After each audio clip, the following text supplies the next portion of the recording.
Josh and I did a profitable conversations on Monday where Josh was interviewing me. We were having a conversation about politics and femininity. But first, Josh, do we have any comments? Okay, so we're gonna get into this reaction because Imani texted me that night and she was like, oh my gosh, girl, I have so much to say. So I was like, okay, let's do it. Okay, so I don't have nothing to say. Let's get into the reaction video. As a reminder, we are on day 10 of 12 Days of Christmas. Stay tuned to the end of this video to see what I'm giving away and how to enter. At any point you have something to say, just be like, pause it, and then we can talk about it. Awesome. You said you're passionate about femininity. What does that even mean? I feel like we've gotten away from that as modern women and women as women in today's time. I feel like we've gone far, far away from traditional femininity, biblical femininity. So I am wanting to bring it back, you know, and that's what, you know, Faith and Beyond is about. Just talking to other women about their faith journeys and how they move through life and things like that. So to encourage the next generation or this current generation to be a little more feminine and seek God's will. What is biblical femininity? Hold up. Okay, any thoughts on that? I love that. And y'all, it's so funny. I was in the comments and I literally was gonna go to bed. And I remember I stayed up, I was like, hey, I watched this. I was like, oh yeah, good job, Kenya. And I was in the comments. All you saw was Imani. I was in the comments. I was like, I should be there. So I'm glad that I'm here to be on that. But you pointed something out that I remember in high school. In high school? Oh gosh. Jesus be offense. So I remember specifically, I remember our senior year we were in was Lit, American Lit. Okay. I think so. And we're like, we're not gonna cook for our house. We're like, yes. We're like, we're not gonna do that. And you made a good point. That's wild. Yeah. Okay, right. You made a good point. The reason I come to myself specifically, the reason why I was saying that was because I did not want to be that stereotype submissive, and it actually goes back to what I was talking about with marriage. We can get back to that, you know, whenever. But I think a lot of times in our society, in my opinion, how society puts their views on women or the modern day women is, oh, well, your husband has to come home and say with a cigar in his mouth, like, can you get in that kitchen and clean up? Make me a sandwich. Right, literally, and slap some mayonnaise on it too. You know, so that's what we had in our head. And I know neither one of us, we did not grow up like that. I know from my parents, you know, my parents' household, is teamwork. My dad wasn't in the household, but it was teamwork. Especially my parents both being in the Air Force. My mom's deployed somewhere. My dad would come home, make sure everyone's fed, everything's cooked clean. And it's a teamwork, team effort. And I remember I was saying that just because of how society had a negative view on it. Like, oh, you shouldn't do that, this and that. And it's crazy. Right. Because it's like my parents, I guess, like, even though my mom worked, like, you know, every now, like, here and there and stuff like that, it was still like I would say a traditional format, I guess. Like, my dad was the man of the house. Exactly. My mom, she was the more feminine, motherly role. Soft, right, nurturing. Yeah, and it's like, it's just crazy how I was just like, no, I'm not going to do that. And it's like obviously working for my parents. I'm over here on Pinterest. Okay, like, my husband makes sure I cook that, this and that, third. You know, it's crazy.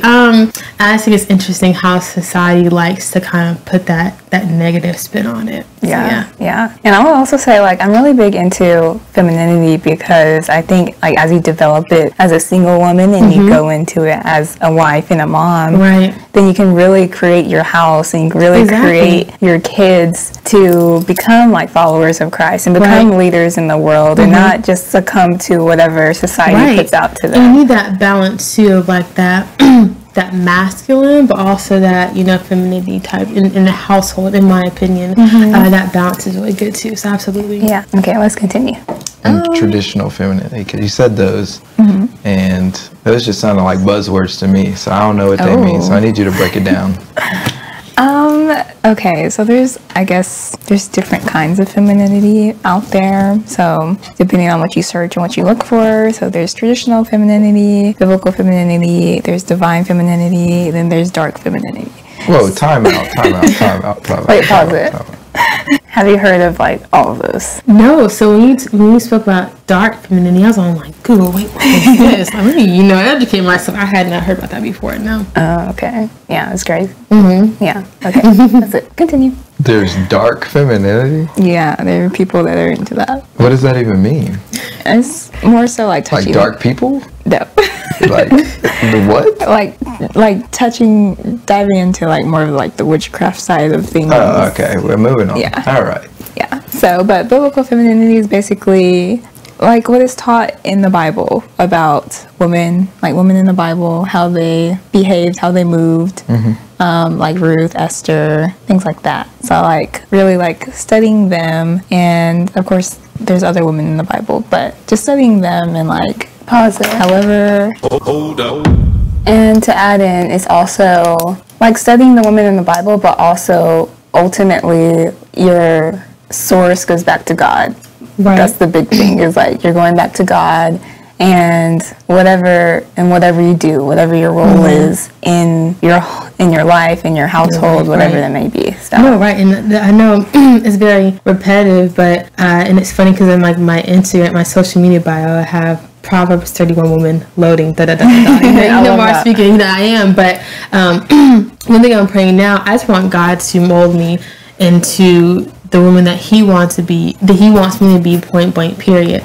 But also I'm asking God, like in this time of me being single, it's kind of like I'm married to God. I'm God's bride right now, you know? But I'm asking Him to make me into the woman that He, like the future wife, the future mother. And the first thing that came to me when you said that was Proverbs 31. And Proverbs 31, I read that, said, she wakes up early. And I was like, wakes up? I said, oh my goodness, God, you sure? Yeah, so it's a struggle. You know? It's a struggle. But, you know, again, referencing to the Bible to see, you know, how God wants you to be. So absolutely. Yeah, the Proverbs 31 woman has a lot of tea in there. Yes. Like yes. she was on it. Like she had her family together, she had her business together. Right. I said, let me take these notes. Yeah, but I remember I was listening to a podcast, and the girl on the podcast, she was saying maybe the Proverbs 31 woman isn't necessarily like all of that is happening in one season. Like maybe like in this season, she's like, okay, gotta focus on my family, my household, make sure everything's in order. When that's in order, okay, maybe in this season, it's whatever whatever purpose God has for her, whatever. And I definitely don't think one thing about it, I know like even for me preparing like to be the one that He wants me to be the great woman in my career, the great woman as a wife, as a future mother, it doesn't all have to happen right then and there. God's not saying, okay, well, here's a prize, you got all that stuff before you. No, He's not asking for you to be perfect. God's gonna be working on you till the day that you die, till He calls you home. So don't think, and one thing about God can always use broken people. And watching that series on Transformation Church, like God uses broken people. So don't think that, oh my gosh, I'm gonna have to wait 20-30 years for me to heal, for me to complete everything else. Exactly. God just wants you to realize that and work on that and use that as a reference when you're saying, okay, God, who do you want me to be even as a man? Like, you know, how does God want you to be? So yeah, it's a constant process. Like something Josh says a lot on the show is we're meeting Jesus at the top of the mountain, and going to the top of the mountain. The triangle. Yeah. Exactly. Yeah, and going to the top of the mountain is a process. Literally. Like it's a hike. you know, water, dehydrated, breathing hard, and it's not easy, but it's definitely worth it when you reach the top. Absolutely. Yeah. Yes. Let's continue. They moved. We should move like Proverbs 31, you know, things like that. Okay. What would you say, let's stick with biblical femininity for a second. What would you say your favorite model, I guess, of a biblical woman would be? Besides Proverbs 31, everybody says that. Yeah. But you mentioned a couple names like Ruth, Esther. I don't know. I would say Mary. Esther. Okay. Esther, definitely. What specifically about Esther? There was an order put out by one of the king's men to essentially like kill all the Jews because Mordecai didn't bow to the guy. I forgot his name. And Mordecai was a Jew. So Mordecai put out the guy put out this letter, got the king to sign it to kill all the Jews on this specific day. So then Esther ended up getting word that was going to happen, and she's also a Jew, but no one knows she's a Jew. And so pretty much she fasted for like 3 days, I believe. And then after that, she ended up going to the king. And just the way like she went to the king, and she was just like, if it so pleases the king, would you mind doing A, B, C, D? And he ended up doing it. And overall, she ended up protecting all the Jews. And there was a festival for her because of it. So just like her faith and just how she went about doing things. Like, I feel like nowadays, if women were in that position, a lot of them would like pop off and be like, we're not going to do that. But just how she was just like, if it so pleases the king, please do X, Y, and Z. And it was like granted to her and stuff like that. So It was like a graceful strength about her. yes. That's very interesting. Pause it. To where Yeah, so Esther is lit because, like, just going back to just how she moved and did things. Like, she put God first and made sure, like, she got direction from him before even doing anything, before going to the king, before talking about it. Yeah, so she, like, had the proper order, go into God first, and then going to her new husband, and how she went to her husband and everything like that. I feel like that is very commendable and something that we can all learn from. Absolutely. I'm learning now that obedience is a big thing, and one thing about it, I can be rebellious my own way, but one person I'm not going to be rebellious against is God. I'm not going to play that, right? I'm reading Isaiah right now. No, I'm good.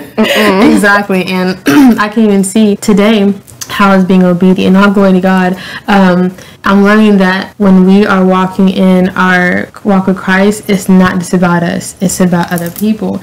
And so, because I was being obedient to God, I'm over here journaling, and God's over here telling me. I mean, it's not that, it's almost kind of the same thing. I'm going in God first of direction. How do you want me to go about doing this? God's saying, I want to go this way, but God's saying, you're gonna do this, that, over here, that way, then here. And to us, it doesn't make any sense, but to God it does. And I was able to see my obedience to God, how I was able to bring other people out of the darkness into light. So obedience to God is everything. It's so important. Yes.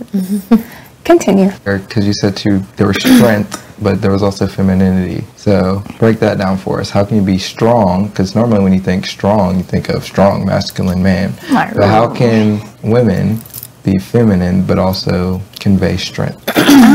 I think mostly you have your standard and you don't cross or you don't go under your standard, I would say. And so anything that... Whoa. What? So so the cheesecake lady, she shouldn't have... That was her standard. That's different. That was her standard. Okay. We'll talk about the cheesecake lady. Okay. That's different because that was her standard. Yeah. What do you think about the cheesecake lady? Child, a mess, Lord, a mess. Now, one thing about me, I'm all about, women's rights and, women, having their own and whatnot, but that is a mess, child. And I'm get my thoughts together, Jesus. Oh my goodness. If you don't mind, can I go back to what I had as far as marriage, my notes or anything? I'll wait till later for that. Yeah, we'll do that later. Okay. It's one thing to have standards, but just to sit here and be picky, I think it's just being fake bougie for no reason, Like I think I had put in the comments the other day. Would it be ideal for a man to take me on a date to McDonald's? Not really. To eat McDonald's? Not really. But if he's trying to pursue me, number one, I don't know what his bank account's looking like. Exactly. He could have had $25 and asked God, should I take you on a date? And he answered yes. Okay, cool. And then spent that last he had on my date. You just never know. And I just think it's just so unnecessary. And even if that was really how you felt, why do you have to go on social media blasting people? Yeah, that's disrespectful. It's just disrespectful and rude, and it's a bad taste. It's a way of going about doing things, and it was a hot mess. I agree. Continue. But it's like, if that was her standard, right? Okay, say like this guy asked her out. And she's like, yeah, let's go. And then they roll up at Cheesecake Factory and you're just like, this is not my standard. I deserve better than Cheesecake Factory. Like, that's not feminine. Like, I feel like the better option, one, that's not her man. Like, that's not her man. Like, he did not ask you to be his girlfriend. You guys aren't in a committed relationship. Just because, like, you want to go to Ruth's Chris or whatever, that doesn't mean you're entitled to go to Ruth's Chris. Like, but that's her standard. Yes, But it's different because, okay, hold on. It's different because I don't want to say it's like unrealistic, because I think there's materialistic standards, and then there's like intangible relational standards. Like, yes, there's a certain word I'm looking for, like a value, like, oh, like virtues. Yeah. There's like materialistic, and then there's things that matter. Right. And I feel like a lot of materialistic things don't matter, because it's like, okay, you're only going to have it in this life. Right. Like, what does that matter? Like, it doesn't matter. So I feel like it's very surface level. Her standard is very surface level. I feel like your standards need to be right. Just like deeper. I don't know. You need to have deeper standards. Well, it's kind of crazy because it's like you're going on a date with this guy. Yeah. And the whole point of a date is to get to know the guy. Exactly. But you're worried about what the fact that you didn't go to. It's not like you pulled up to McDonald's. And even still, like, it's a date, and I believe he picked her up or something. I don't know the full story, but I thought it was kind of crazy. So yeah, it's not the same. That's a different standard. We don't. Yeah. So strength and femininity. So you gotta have standards. Yes, valuable, deep standards, moral standards, like what you're rooted in kind of standards, like those kind of standards. And you have that. I think that's how you can tell you're not easily swayed. And when you're not easily swayed, there's strength in that, because you're rooted, you're not going anywhere, you're not changing it, kind of thing. So right. So it's like, because you stand for something, you won't just fall for anything. Yeah. Type thing. No, I like that. Your mom says act like a lady. Yeah. Act like a lady, think like a lady. Amani says she couldn't finish watching the video because it was that crazy. It's ridiculous. Like, come on. Even so, there's a certain way to go about things. So, exactly. Yeah. So even if she was like, oh, I don't want to go to... Hold up. How would you go about it? Or what would you recommend? If I was going on a date with a guy, and he picks me up and anything, and we pull to McDonald's, so okay. I would working on facial expressions.